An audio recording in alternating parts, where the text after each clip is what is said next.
Hello, hello, hello, hello, and welcome back to Devil's Advocate for a very interesting special of the Weekly Armchair, where we are going to preview West Ham and try and be happy. Bit rare coming from a Scotsman. He says be happy, but he's used to seeing his country get pumped every now and then. That's the only joke I'm going to make about the national team, even though we're quite a good team. But it is obviously me hosting Reece, joined by two fantastic guests. I'm joined by Kai and I'm joined by Hamma, and we're going to preview the West Ham game. But lads, before we even do that, how you doing? Yeah, good. Same, chilling.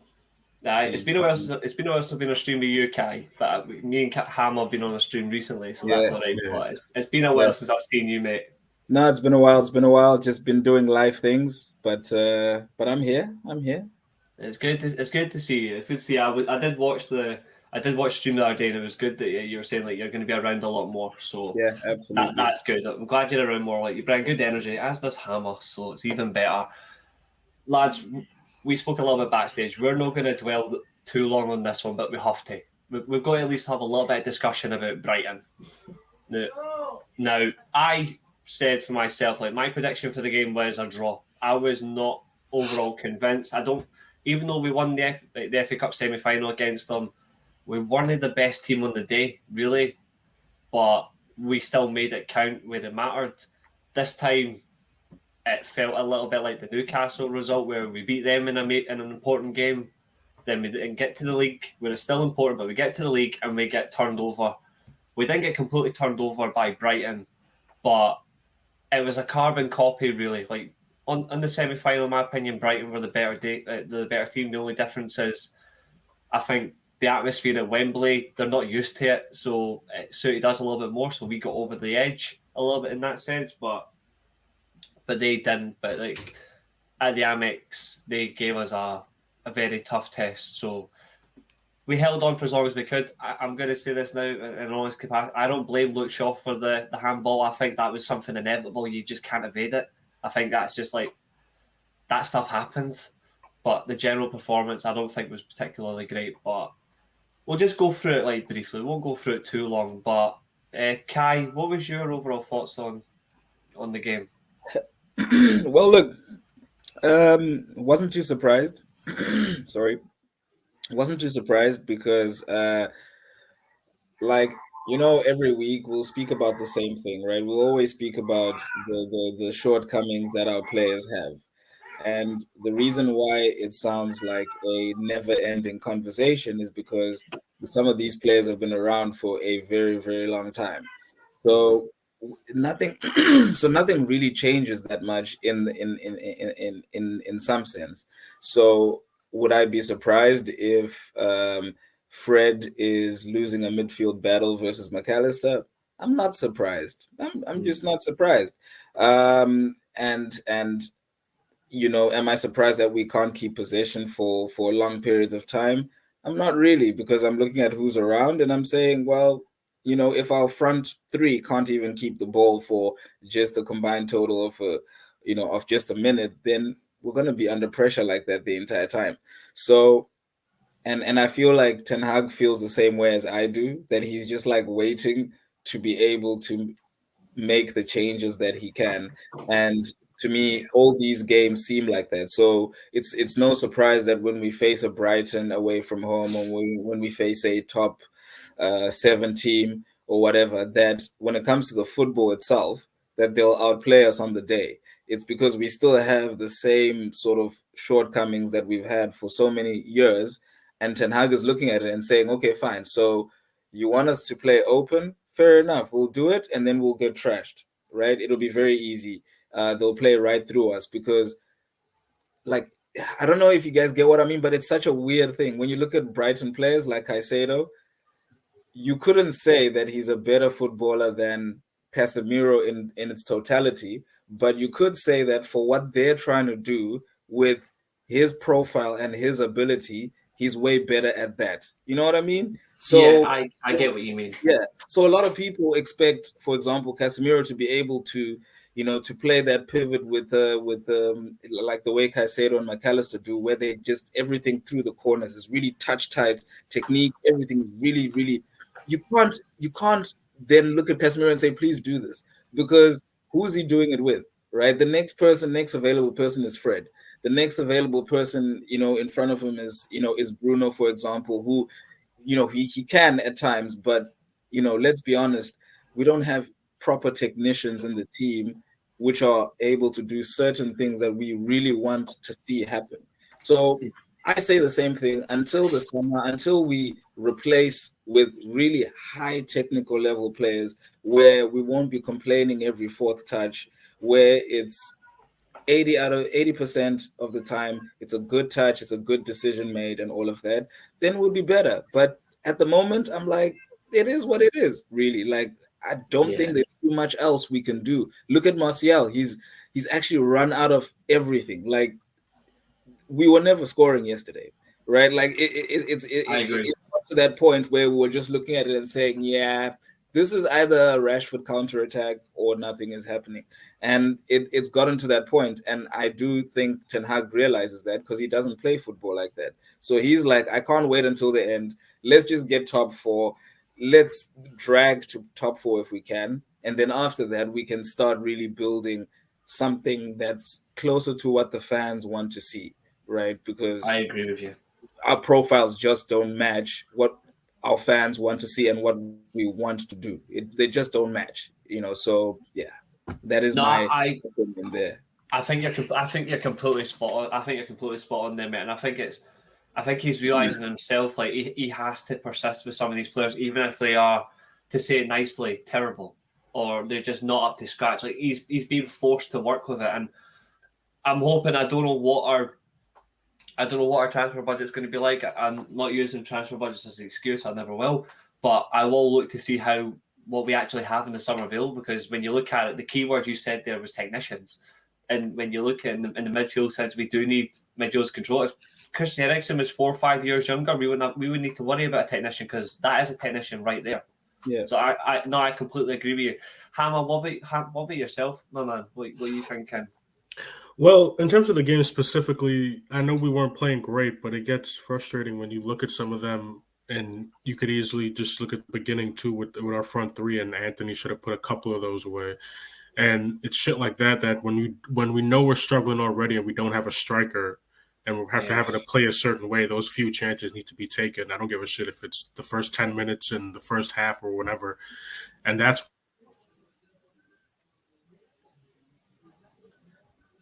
I think he's frozen just a little bit. There we go. what's killing us. Somebody. Oh, he's gone. I think he's gone just a little bit, so I'm hoping he can just come back and shoot. There we go. Oh, and he's gone again. He'll come back. Yeah, it'll come back. But I mean, yeah, maybe we can just just to add on to the previous thing I was saying is I don't know where you stand with, for example, De Gea, right? But could you see the difference between still the other keeper from Brighton and De Gea? The way that he just chipped his way out of trouble every single time, hopped it over our press into the fullbacks and all of that, and the passes have power. They have purpose. It's not a punt. Yeah. Well, real quick, I just want to say too, in terms of what you were talking. Sorry to cut you off, Kai. In terms of what you were talking about with Brighton all the time as well, it seems that their players are very much so what they want and drilled very well in everything that they're doing. So that's why it looks so smooth. Everybody's so connected. We don't have that yet with the people in United. We still have pieces. Yeah, that right there is the key. It's just that. Funnily enough, it's chemistry of a team. It's building strong relationships, like on the team. Like you don't have to have a football team doesn't have to be your best mates, but you want to be at least the best of professionals alongside each other. You want to work to the highest level. You want to be at the absolute best of your game, because if you work at your best and if you're playing in midfield and your midfield partner is literally slacking, which we've seen numerous times before at Man United, it has happened. If you're playing 8, 9, 10 out of 10 every single game, but you're having to drag your teammate, ideally it puts you at a disadvantage. It should be both working to their absolute best and you see them thrive. And if you see them thrive, you're going to control it. And we don't control games particularly well, but when we do control games really well, we are hard to beat, but we're also very good to watch. But it's not often enough. But I think Ten Hag will get there eventually. And in terms of the De Gea discussion, the start of the season, it's not that I was actively avoiding it, but it wasn't like my central conversation I wanted to talk about, because I was like, there's other areas that really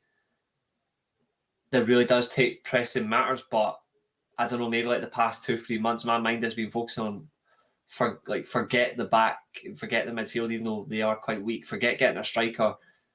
We do need a goalkeeper, and there's always bizarre mention about who we should get. Like, just stick to the league and just go for someone smart like a David Raya and move on. Like, just be smart. I think we have to be smart. We shouldn't be stupid with these decisions. I think the good thing is, well, we've got Ten Hag. Ten Hag isn't stupid, and we can see that he has come out and said that he's actually looking for a goalkeeper now, which is reflective enough. Like, he's not trying to throw David De Gea under the bus. He's not throwing any of the team under the bus, but he's literally saying, actually, maybe myself as a manager and as a head coach in the way coaching this team, maybe he himself is admitting, actually, I was wrong. And I like that. I like the fact that he is in that sense. But what he's not doing, though, in games is learning from mistakes. His substitutions at the start of the season were iffy. It then got to the Chelsea game. The Chelsea game is where I think it really changed. Even though we didn't win that day, it all changed. The man management was coming out. The substitutions were very smart. And in recent games, it's been iffy. So I'm hoping that changed, but I think I think he's only just doing this because this team's just not helping, and you see we're missing Reece, do you not notice a little bit of a pattern with our managers though? They always end up at some stage playing and overplaying a certain 11, and you always end up wondering where are the subs, and you always end up looking at the bench, and it always ends up being the same guys, and you're like, well, I'm not surprised. I see why now. I see why you don't really want to go to the bench for this, because let's be fair, it's not actually going to make that much of a difference anyways. And also, I think maybe the time he's been there, he's already sussed it out. Because, for example, let's be honest, guys, a club cannot win too much yet if your captain is your very expensive captain sits on the bench, is fourth, fifth choice center back. Imagine what's happening in the dressing room, right? Like it's been under wraps now, but just imagine all the things that are happening. Imagine what Harry Maguire doesn't take the armband away from Bruno anymore, because it is what it is. So I feel like there's a lot that Ten Hag is still trying to then match up, because after the summer, it's going to be so important, because that's where you really see exactly what the vision is. Who is leaving? Because when you see who is leaving, you'll know the people that weren't playing, and you realize why they weren't playing, and you see the times at which they weren't playing, and I think it's going to be important to make those replacements this summer, because there's just something missing, like a small little thing which you see and you're like, yeah, I see why they can't win a lot. I see why this only lasts for 45 minutes sometimes. I see why you can't go for more than 60 minutes sometimes. It's there. Yeah. No, I agree with you. And speaking of that, though, when you look at performances for 60 minutes, or performances that can be a little lackluster, we do seem to have good performances when it comes to playing West Ham, which is all right, considering West Ham at times are mental. Like, they are a team that at times I really hate watching play against United, because it's always like, I remember the last season when they were at the Bowling Ground before they moved to the London Stadium, and we couldn't beat them, and I was like, their last home game of the season, I'm pretty sure, was against Man United, and I was like, can we just go and beat them just to stick it to them? Like, they've done this in the last season. Can we just go and beat them? And did we? No. So I'm like, can we just do it right? Can we just get at them? And I'm like, and they've always been a good. The only thing is about West Ham is, like, throughout the years they've actually been good to watch, but they have had spells where they really are tiresome and dire. This year you can tell they've been dire. But where they have excelled, though, is, I don't care what people think about the competition, it's European football. they've excelled in the Conference League and they are where they deserve to be. Even though they're probably expected to be in the semi-finals, they deserve to be there. You can tell David Moyes is actually focusing on a European trophy. But when you look at that team, though, it's pretty much similar to ours. When you think about, like, it's mostly the same 11. David Moyes will rotate when he has to, but you can tell it's tried and trusted. What's your overall thoughts on West Ham this season, Hammer, and where do you think they'll cause United a threat? Well, I mean, I've been trying to keep up with some other stuff, and I know, West Ham, like you said, can always be a pain when they are up for it, but you're never 100% sure. Yeah. And I just think what I'm hoping, like Ten Hag tried to mention a couple times, is that we have some type of response because, they're, like I said before, we're not a full team yet, but the pieces have enough talent that I said we have to actually do something. And when it comes down to it, there's shit at risk. If we're out of the Europa League, so now we have to get top 4 to get Champions League. And as we all know, not annoying, but because this has to be very truthful, but like that's also going to play into effect of fixing the team in the summer, as Kai's talking about getting the complete pieces that we need and the technicians that we need. But going up against a West Ham, I don't know, man. It's a pain in the ass because you also don't know what you're going to get from these United players. But the hope is to get a response, and a West Ham team struggling in the Prem, like you said they are, even though, like you said, they're playing well, doing in some of their Europa, in whatever I forget the name of that conference, but you know what I mean. The Europa Conference League, yeah. Yeah.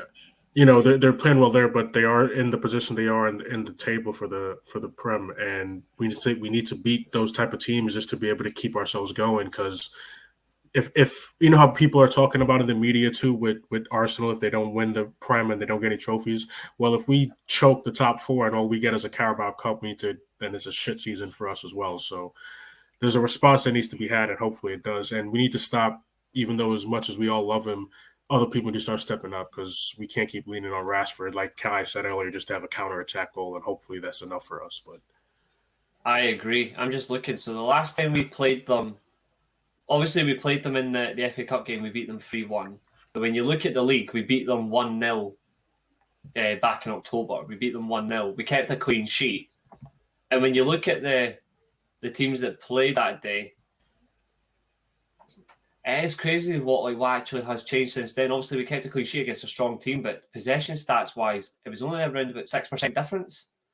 So it just shows that, like, United, they can control possession, but they don't dominate it to a full extent.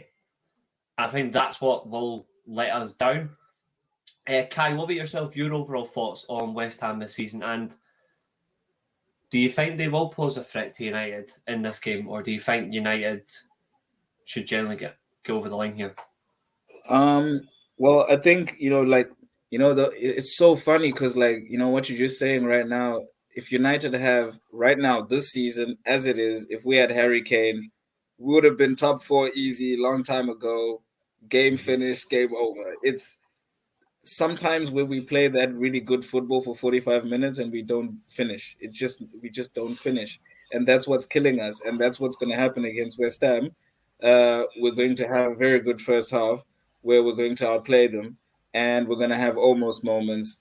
And then the second half, David Moyes is going to see everything, tactically change something, and then we're going to get tired and then it's going to change. That's the pattern of every game that, I think the last 8 games that we've played. It just starts off great. You can see everyone is ready for it, and then there's just a downward swing towards halftime when nothing comes out of it. And so I feel like because of that, it will be a tough game against West Ham because they also lost a long time. That's the thing about their team. They're durable. They aren't, even with European competition, without that much rotation, they still really can fight. You've got guys like Antonio, which can just become pretty much Benzema overnight against United on that specific day. Every touch, everything will fly in. So I do think, they do have some dangerous guys there. Who's that guy? Who's also a bit of a technician on their left? Ben Rama? For now? Yeah, one of them. There's always someone who's good who comes off their left. With the ball. They have threats like that, and Yeah. for everything that David Moyes can't really do, I do think that he does generally prepare a game against United quite decently ish. The only thing he doesn't know how to do though is get a win. Yeah, no, true. But it's yeah. But it's The always thing a is, grind out. It's always a it's grind out. exactly. It's always a grind out, and it's always like one of those which you're like, ah. And now the thing is that we've got so much on the line all of a sudden, so you got to throw that into the equation, right? Because our guys, I and agree. and it's just upfront. I don't, man. It's weird that what's his name? Vehorst was coming on for Martial, and I didn't have any feelings. I had no feelings. My feelings, I had no feelings, but my feelings were still horrible. Do you know what I mean? Like, there was no change in the levels of how I felt about the sub, but I still knew it would be bad. I so I think I don't know where the goals are coming from in that case. And It's even worse also, as well. What's even worse is it was Veghorst at the 84th minute.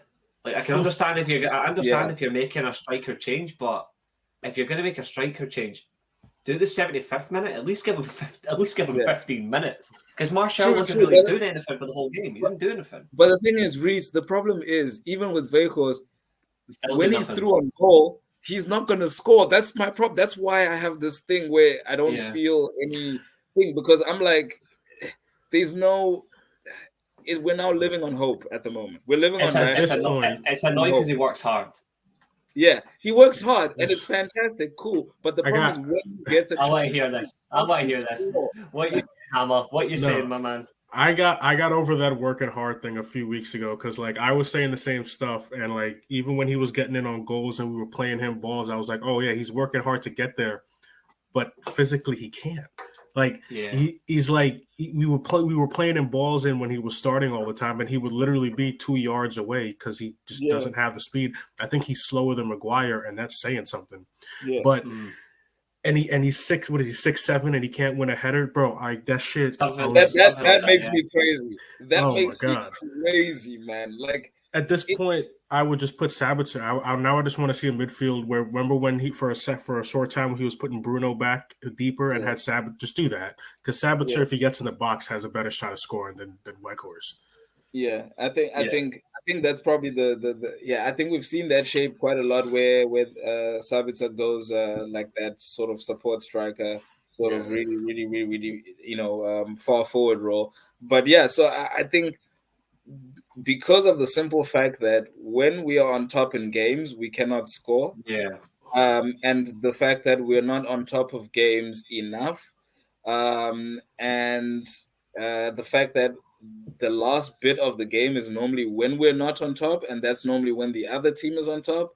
That's why I think it will be a way more difficult game because it's always at the most important moments where we either don't score or the most important moments where we let off and we take our foot off the gas. Like and that That's is a what problem. will kill us as well at the end of the day. Do you think that'll be a recurring theme still next year? No, I don't. That's the thing. You think it'll be better? Do you I think think it depends on who we get. Yeah.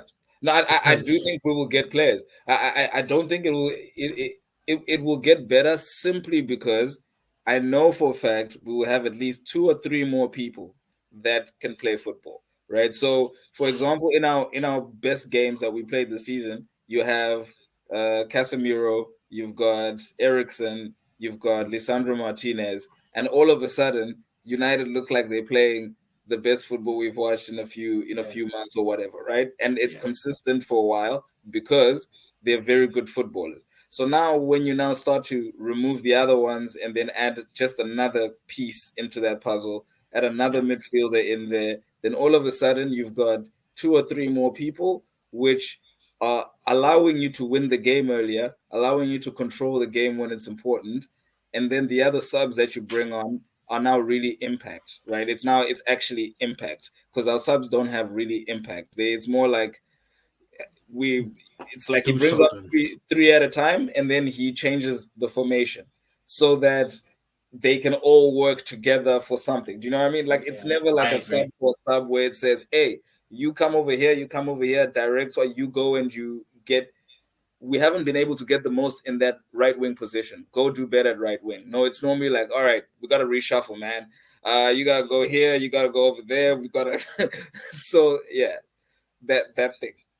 I liked the fact that he changed it up last week. I liked the fact that he knew that we were down on injuries, so rather than playing, I'm just going to play wide players, he stacks the team with midfielders. Like he completely stacks it. I'm like, that's exactly how that is the best way for us to actually deal with a low block team.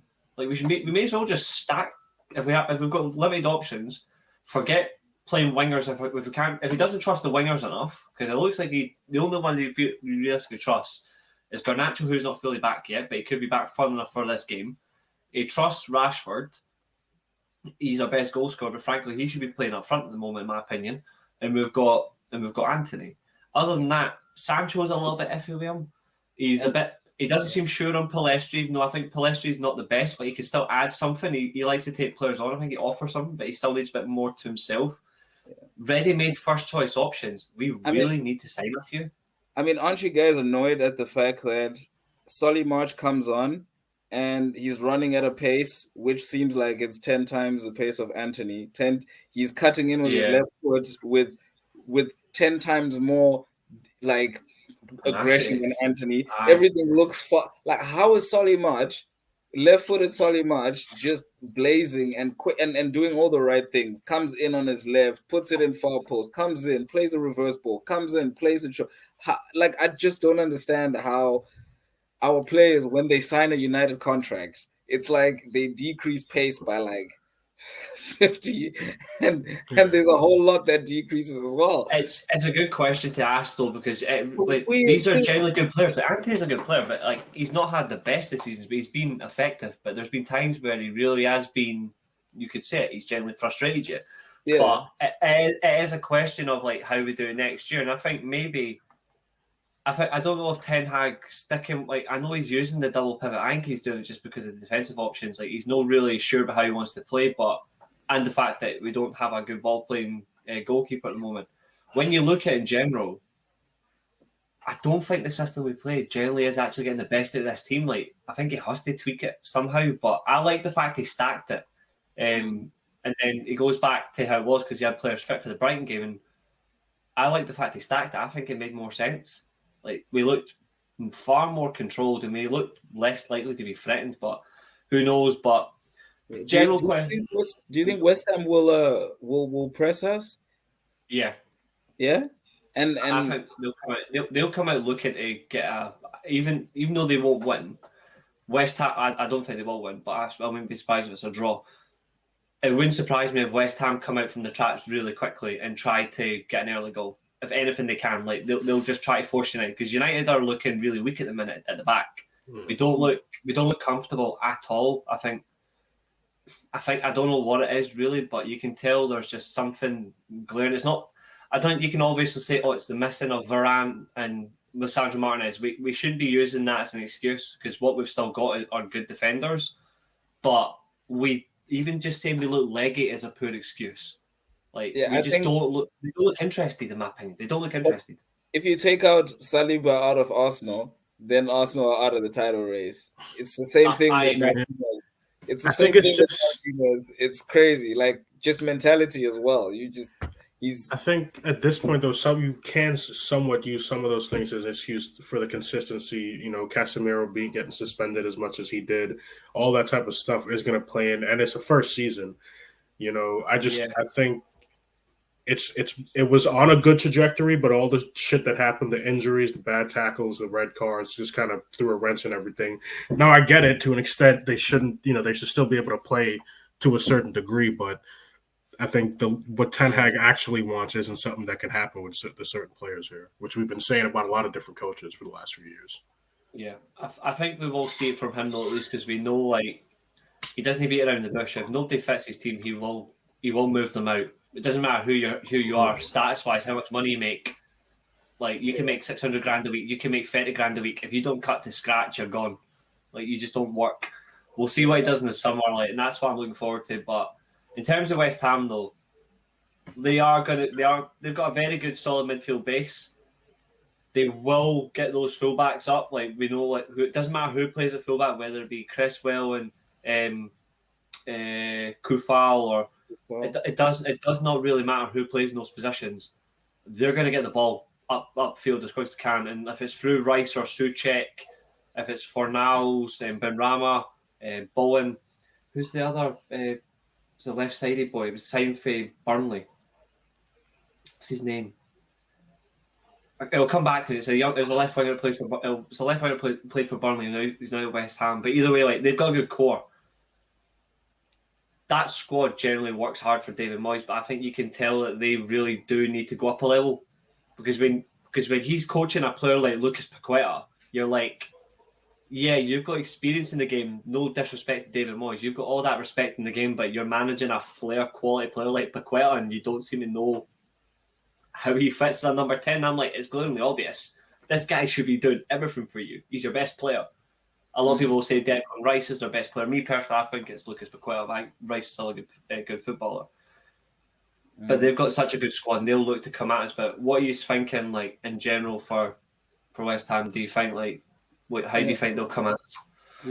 Like you're saying, to be honest, I think any team that wants to beat United just need to press with a 3 and have their midfield 2 follow our midfield 2 in front of us. That's pretty much all they have to do, and then the ball will go long. Right? It'll go the entire time. It'll go long. So I actually think it's a weird one because the game might be won by who's able to pick up the most second balls, which is what we also suck at doing, right? So, you think set pieces will decide it as well? Yeah, I mean, look, it's actually funny because we are slightly better. And actually, no, we are a lot better at defending set pieces, but we just don't score from them enough.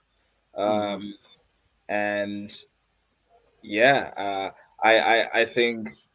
Yeah, I think the game will follow the same pattern that we did. We'll start off quite strong, trying to build up from the back a bit, and then they'll just press us immediately, and then we won't be able to find an out ball for a while. And I do think it'll take one of those, balls on the last line, Rashford through or something like that to probably make a breakthrough. Because I think for us, what's important is if we score normally, then we're good.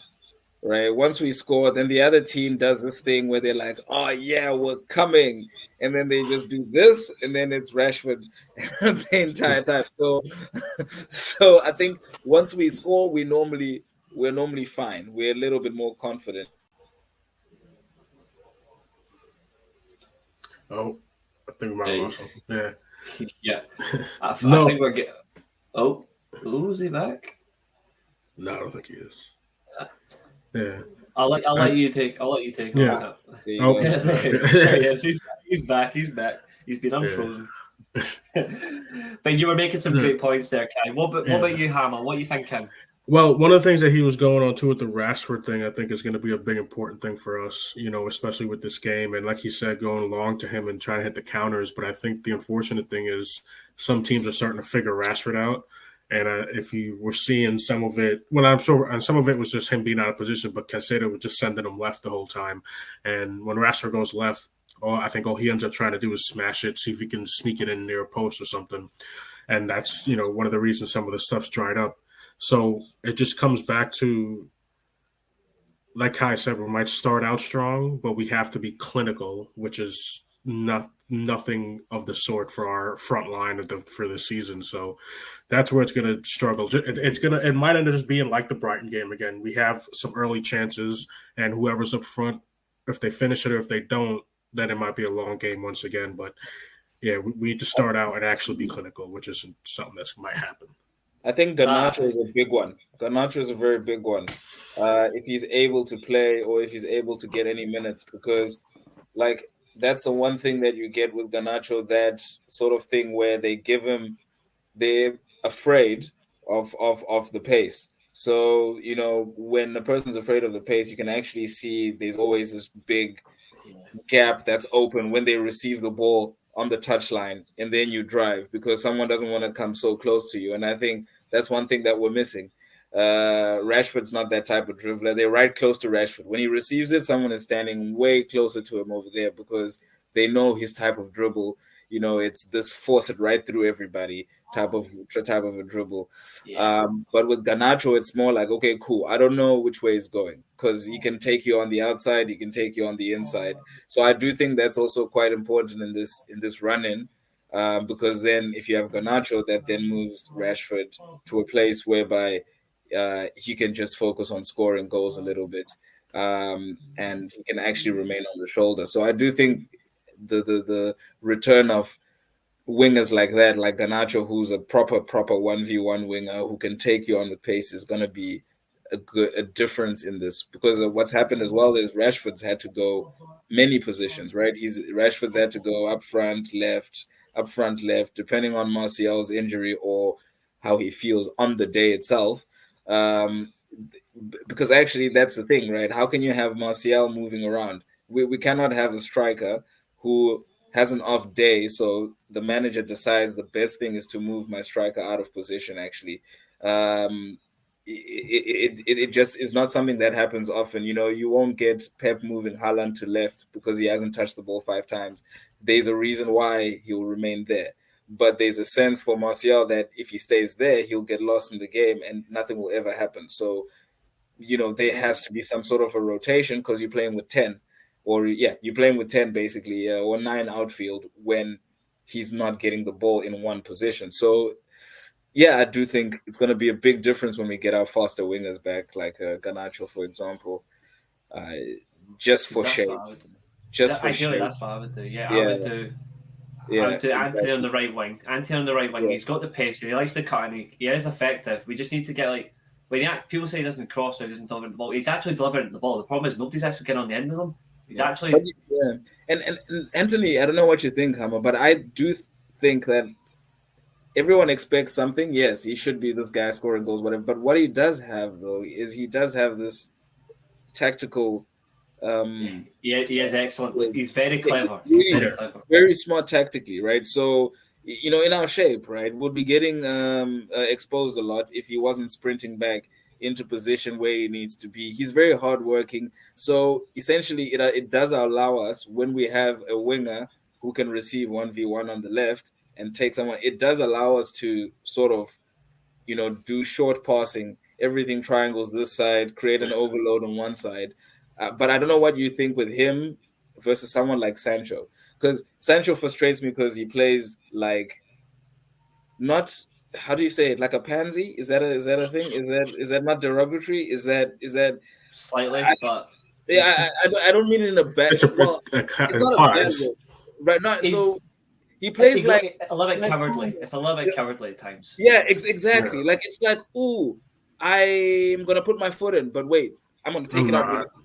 Right, yeah. So he won't complete his dribbles because his foot is now in danger of making contact with someone else, or the tackle, he won't follow through with the tackle because he doesn't want. I haven't seen Sancho rolling. I need this guy to be sliding in somewhere, rolling around, wiping himself off like this a little bit. Never. Yeah. I don't see any of that. Man's never on the ground. He's just always either in or out. Rashford is getting chopped all game. He's used standing up. He's pulling up his socks. And what's your feeling around that? Because I feel like those two, Antony and Sancho, can't be compared in terms of what they bring to the team yet. Because Antony brings so much more, actually. Yeah. I'm not there with Sancho. It's something. Well, I think some of it is, for some reason, we haven't figured out Sancho in this system. I remember having a conversation on here with, I think, Stu and a couple other people. Reece, I don't know if you were on that show as well, where I was just saying, I said for a while, I want Sancho as a rotational 10. I think he's smarter in a 10 role. I don't think he's a winger. Yeah, that's what one of the things I said on that show was like, Yeah, he might not be a winger in our system, but he has the talent to do something in our system. And I think that's what's going on with Sancho. And some of it might be a mental thing. That was part of the reasons he was out before, whatever. And I get what you're saying, that he's pulling out and stuff like that. But yeah, Antony gives a lot to the team, especially with tracking back, which is why I think whoever plays on that side with him, whether it ends up being Dallo or Wan-Bissaka, they look decent because Antony does a lot as well. And I think for him, I'm still a little caught up, and like you said, he does have the tactical side of it. And if he, and I know you guys are saying a lot of people complain about it because he brings a lot of other stuff as well, but it doesn't have to be perfect crosses either. He just needs to start using that opposite foot because it's going to open up even more on his dominant foot. I think you've noticed he's actually used that right foot a fair bit more. And starting it, yeah. And nobody's getting. Yeah, see when he's actually, no one's there.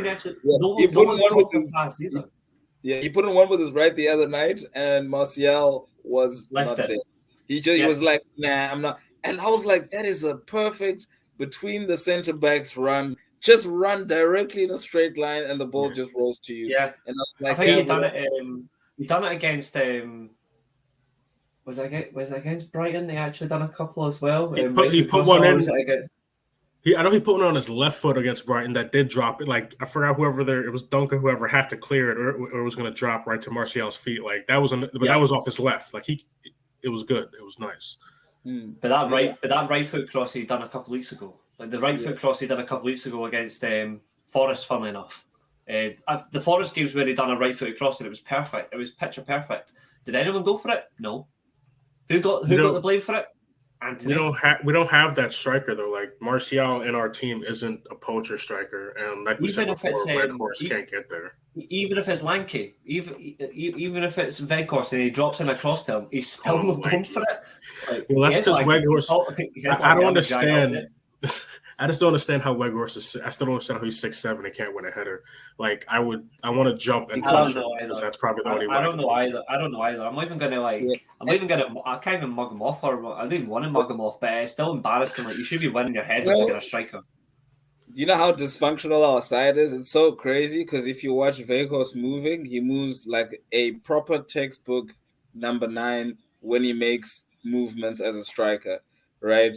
But doesn't have the legs and the talent to do the rest, right? And then look at our other number 9s. They do not make any one of those movements. Those in, out, in, zigzag, cup. Everybody just comes short, and then that's it. And I'm like, look at how Benzema scores all his goals. It's actually crazy. He just looks, there, just wait. Like this, quick one, and then between the center backs, and they're all looking at each other like it's your fault. No, it's your fault. He's like, no, but I had him over there. Okay, but what happened to him over here? But he's right in between center backs scoring goals, and our crosses just—it's so weird. I just don't get it. So you see Weghorst doing all these things, right? You see Weghorst pressing the ball correctly. You see him, but it's too slow, right? And then you're like, but our youngsters, I just wish one of them were like, you know what? I'm just going to pick up some of these little things that I see you doing over here, and I'm just going to implement them in my game over and over and over and see where that goes. There were a couple old heads who were here, but all of that blew up in our faces, and the shit hit the fan. So yeah, I mean that's why I'd play Rashford up front when Garnacho returns. Antony, Garnacho, Fernandes behind Rashford would be my front four. Rashford is the only guy which learned how to be a striker. Some of his finishing, some of his everything that he's doing. He's the only. Isn't that up to the coach? God damn it! Listen, just somebody go with the coach. Who was it? Benny, right? Was that the guy's name? Just send everybody. Just send them all there and be like, "Don't come back." Champions League winner McCarthy from 2004. Like, just get out there and coach us. Benny, man, God, coach them on. And who's West Ham's keeper, guys? We got Areola and Fabianski. Oh yeah, is it Fabianski? He's good, isn't he? It'll be Areola anyway. It'll be Areola. Surely they'll start. It doesn't matter because somebody always has a big ass performance against us for no reason. So. Yeah, exactly. That's what I'm trying to get at. I'm trying to see which peak player will he emulate tomorrow. I mean, we've had prime Neuer, we've had prime Buffon, prime Casillas comes up all the time. I mean, what's next? We've not had prime Levi Ashen yet. We've not had prime Sepp Maier. I don't know what's next. And all we want we'll is get a prime fight. Fabian Barthez. All we want is prime Fabian Barthez. If we could play against one prime Fabian Barthez, would be good, but we won't get it.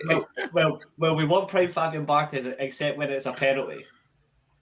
Yes, because that's getting saved. Maybe De Gea can become prime Barthez and go for penalties, but that's okay. I'll be all right with that. We'll be wrapping up, Charlie. But I just wanted to ask each of you: what's your starting 11s and what's your predictions for the final result? So, I'll come with you first, Kai. What are you thinking? Starting 11, same thing as usual. De Gea in goal. It is what it is. Dalot right back, same center backs, Shaw and Lindelof. Dalot left back. No. Actually, no. Dalot right back and Malacia left back. Okay. For a bit of rotation. With Casemiro, Sabitzer, Bruno,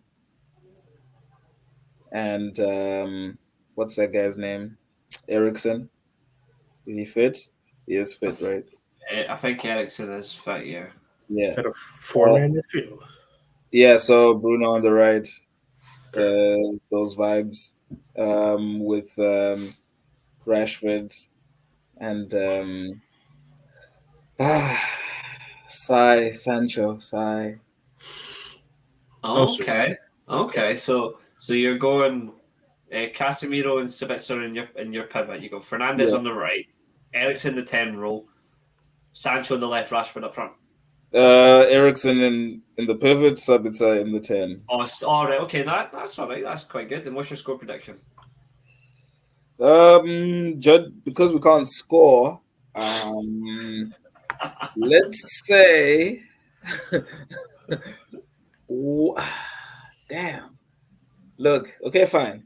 Let's say 2-1 because Ganacho's coming back from the bench. Oh, you're going that route. Exactly. So 2-1, we're gonna be 1-0 down at some stage, and then we're gonna have to pull it out the hatch. It is what it is. He's went there. He had us in the first half. We are who we are. We are who we are. What about you, Hamma? Starting 11, your score prediction. Are you going to play a Shaquille O'Neal with your game, or are you going to give us something else? No, I think I'm gonna go a little more to what we were doing have been doing. The back four I'm actually gonna keep the same because I'm a Wan-Bissaka fan and I just like him on the defensive end. Yeah. So, and I know you said yours was for rotation anyways, but yeah, I also just feel like Malacia has been lukewarm in his performances, if that's a good way to put that. Yeah. Shocking, mate. He's been shocking sometimes, but he's young. So I know. Yeah, he's young. Midfield, I'm gonna go Casemiro, Bruno, Sabitzer. 3-man midfield though. Bruno in the pivot, Sabitzer in the 10. With obviously freedom and fluidity and all that shit. And then up front, I don't want to be as creative because I just don't think we're gonna be as creative in terms of how Kai was going. So I'm going with the usual Anthony on the left. Actually, you know what? I will be a little fucked up front because I think both our strikers have been very, very weak. So I'm going to go Anthony. Did I say Anthony on the left before? Anthony on the right. Rashford up top and Sancho on the left. All right, okay. Score prediction? A painful... I just don't think we're going to score. I think it's going to be 1-0, and it's going to be... We're going to win, but it's going to be like our balls in our mouth type game, if you feel me. That works. I mean, you know I've got the game on TV right now, and it's literally just went 4-3 in the 55th minute. So that's different level of madness. And what's me, your predictions? I'm going to go... So, De Gea and goal, Wan-Bissaka, Lindelof, Shaw, Dalot.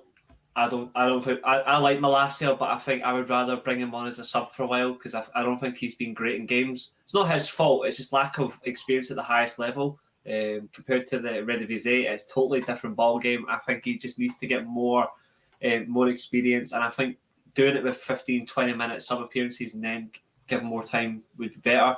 Men's field, I'm going Casemiro and Eriksen, and then I'm going Anthony, Bruno,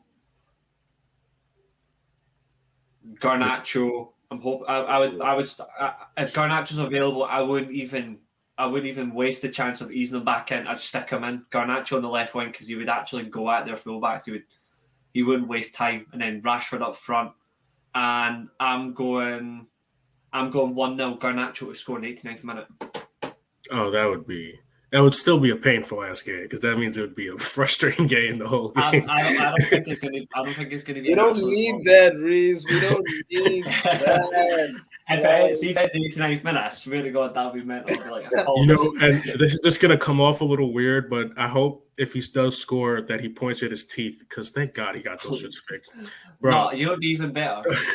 It'd be even better if he goes over to the. It'd be even better if he actually brings with him onto the stadium. He brings a Barcelona shirt with Gavi on it, and then he has like on the front it says Pedri, and it's on the front it says I own, turn it around, Pedri number 6, whatever his number is. I would like that personally. Imagine he did that. I mean, that would honestly be funny. That would be my moment of the year. To be slightly realistic, didn't they, him and his girl, just find out they're pregnant? So he might do like a baby celebration. He can do that. He can do that into the season. He can do that into the season. I want him to get one over Pedri first. That's where we're at. Baby celebration. Yeah. No, I think look, I hope we have a good game, man. I don't need. Me too. Just if we win this game, then we're good. We don't need the stress, man. Like I told you before, I hope it's like 2-3. I hope it's like 2-3-0 by half time, and we don't do what we did a couple weeks ago where we lost a 2-0 lead. Like I hope we just go 2-3-0 up and we actually just control it, and we actually show we can actually command a win, and we can command it by being dominant as well. And be like we're not even just going to shut them out. We're just going to play them completely off the park. They can't get near us. Like that's what I hope. I'm just going to tell you guys an omen. You can take it however you want it, but I coach on Saturdays, and normally if I coach a victory, it's very rare that United also gets a victory. So you better throw that fucking game then. Just play your weak side. Bro, and the thing is, luckily we've been playing on Sundays because this only happens on Saturdays, and it's been mad because I'm about to win the league. So like United need not to play on Saturdays. That certainly does. We'll end on that positivity. But Tim on there will be watching this. Thank you so much, and please do like, share, and subscribe to the Weekly Armchair Sports Talk. And in the meantime, it's a good show from us, obviously, and enjoy the game as well. And United get a good win for us. That's all we ask for. Bye, folks. Thanks very much.